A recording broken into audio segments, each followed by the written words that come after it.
All right, joining us today on Pirate Radio Live, former Pirate Radio intern, ECU superfan, fifth quarter caller, and the voice of the Binghamton Black Bears, who are looking to win a championship this weekend. We'll talk about that and more with our resident Caniac, Brooks Hill. Brooks, good to see you, man. How you doing? Uh, Doing good. Good to see you guys too. This is my first time ever in the video chat with Pirate Radio all these years later, so feel pretty honored.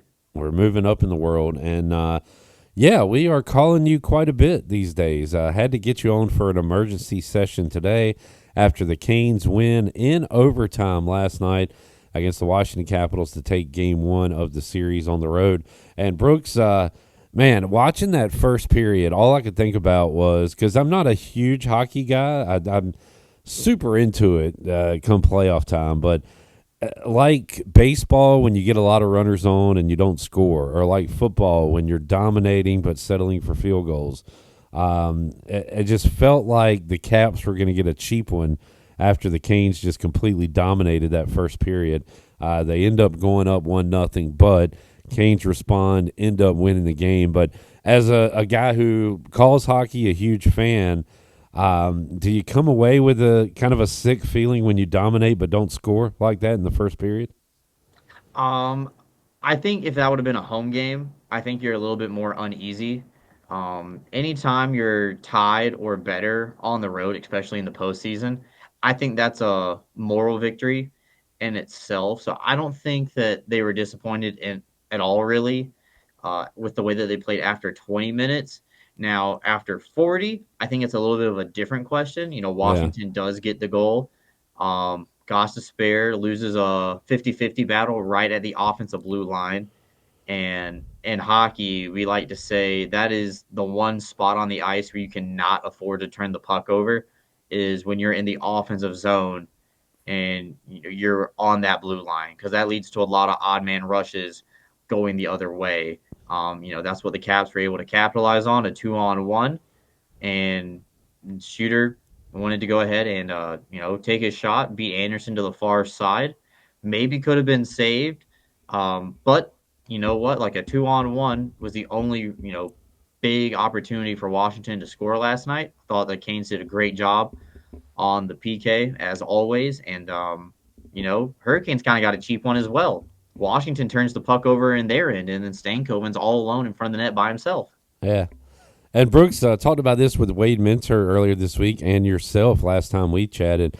The Canes have shown they can come back, and again, you don't want to get down 3-0, but 1-0 doesn't seem like a lot when you're a team that has shown they can come back from games. So I don't know if they took anything from that in the previous series or what they've done this season, but I didn't feel like awful. Like 1-0 didn't seem insurmountable. Also, Brooks, I came away thinking that the Carolina Hurricanes are better than the Washington Capitals. At least they were last night. I hope that continues in this series. Yeah, so that's a lot to unpack. So start with the coming from behind victory. Um, 3-0 versus New Jersey and 3-0 versus Washington would be two completely different things. I think that's a spot that the Hurricanes do not want to be in, is down three. Quite frankly, I really don't think they wanted to be down two to Washington as well. And Anderson, while he only had 13 saves, some of those were very timely to keep the game at 1-0. Um, I would say 3-0 versus New Jersey, and for the comeback is probably equally like a 1-0 Washington lead with how that game went.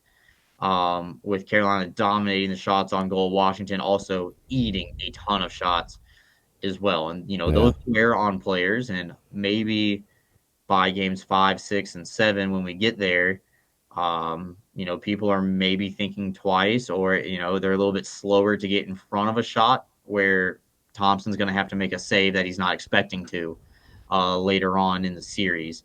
Um, Second part of the question, the Canes did outplay the Washington Capitals last night. They were the better team, top to bottom.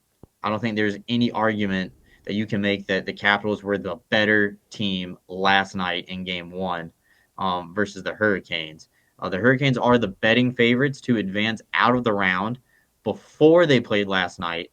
and then I'm sure the odds have changed this afternoon before game two as well. The Hurricanes were also favored in the game last night, Yeah, singularly. that made me Over the nervous. What'd you series. think about that, Brooks? Was that fair? Was that a good line? I mean, yeah, so that would have been Hurricanes minus 1.5 on the road, so that would have paid very big. Obviously, with the game going to overtime, you're not going to get your puck line in the gambling side of things. I think it given the track record of the Hurricanes in the Brindamore era on the road in the postseason, it's a little surprising, Yeah. especially in game one, because you expect teams game one, they want to come out hot and energize the crowd. And Washington did not do that. They were No. pretty lackluster in the first period. Yeah. That crowd, even in the third period, seemed kind of dead to me. I was kind of shocked. I think once Stankoven tied the game up halfway through the third period, it kind of seemed that they thought that they were going to lose in regulation time. I did think the Hurricanes were going to score on that last power play with Yeah. about 2 minutes left to go. And that power play, very lackluster, and it looked like the Hurricanes were playing not to lose instead of playing to win. And that's something that we talk about a lot on the fifth quarter with ECU football. Play to win versus playing not to lose. Hurricanes didn't even record a shot on goal, I think, that last power play.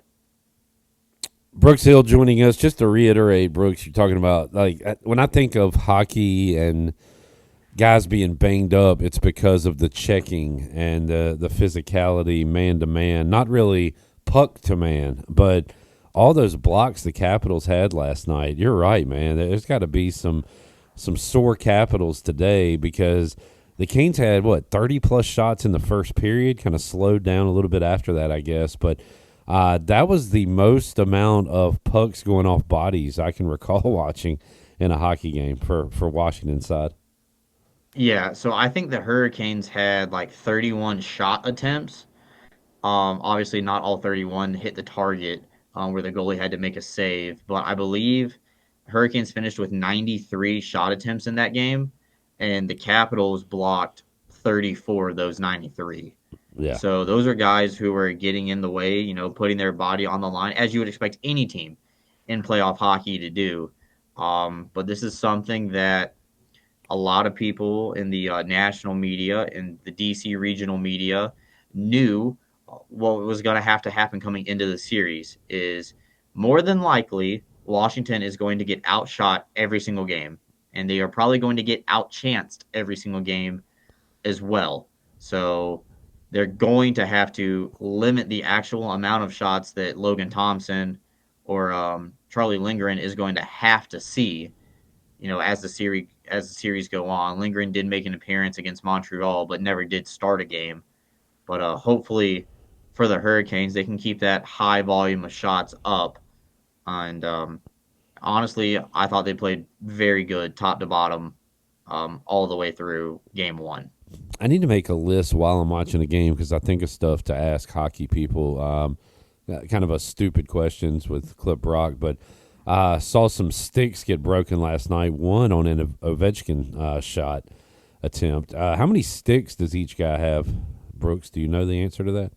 I can tell you what we would have um, for a road trip, especially for a series. So, like when we go on the road last week to Winston-Salem to play the Thunderbirds, most guys are bringing 5, 6 sticks with them. Oh wow! So you Um, probably multiply that by a a couple, maybe for couple. the So NHL. Yeah. they probably, so they know they're in Washington for 2 games.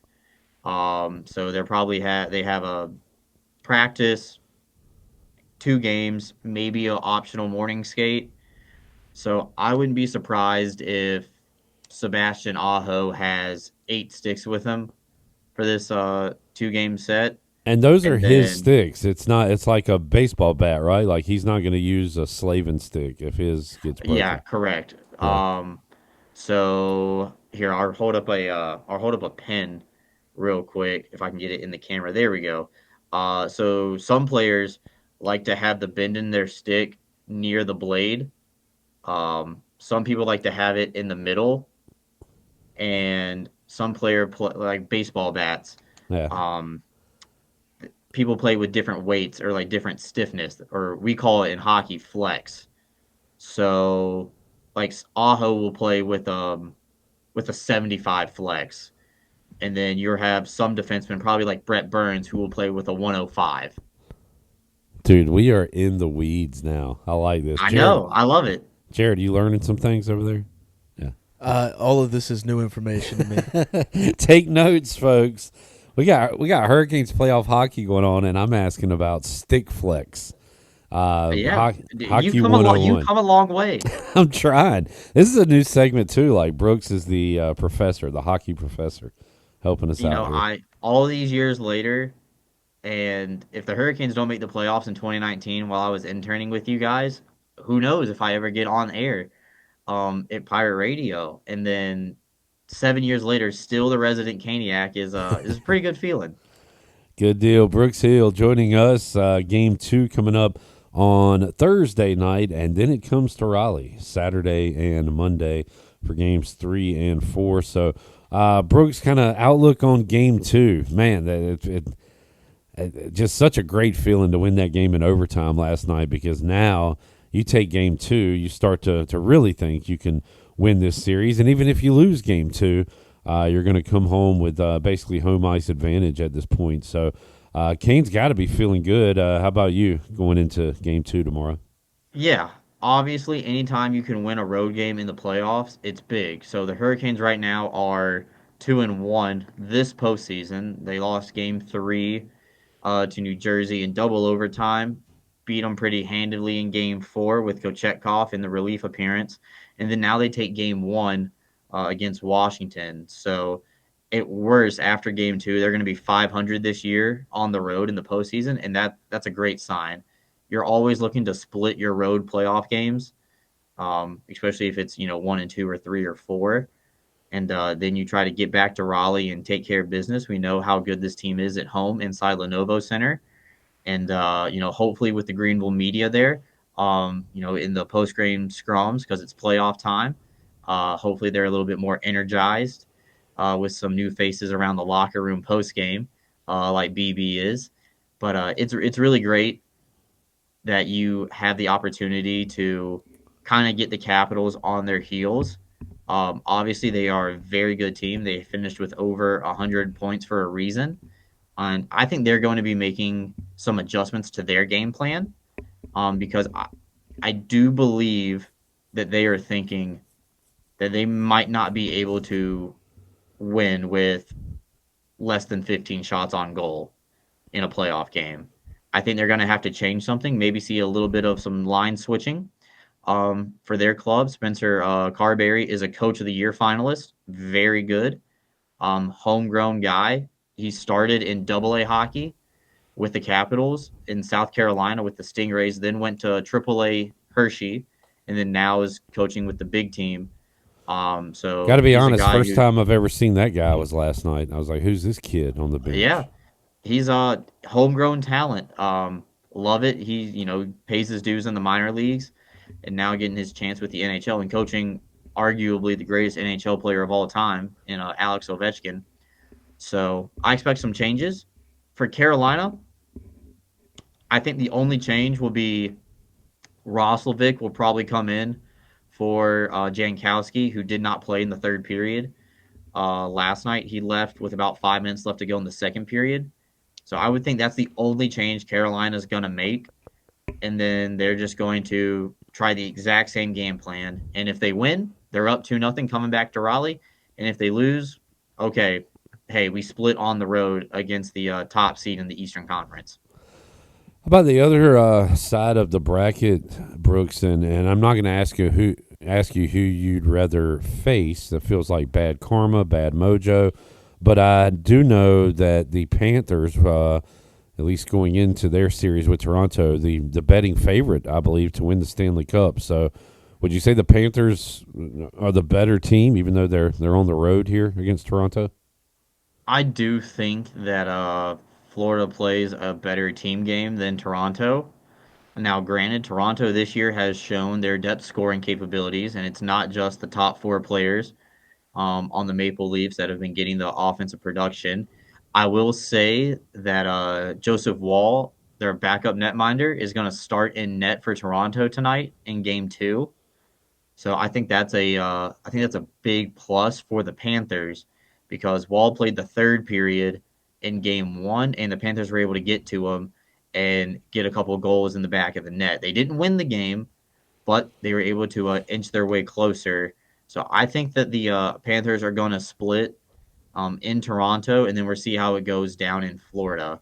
I still think Florida is going to win the series, but I think that one is going to go all the distance to Game 7 with Florida winning on the road.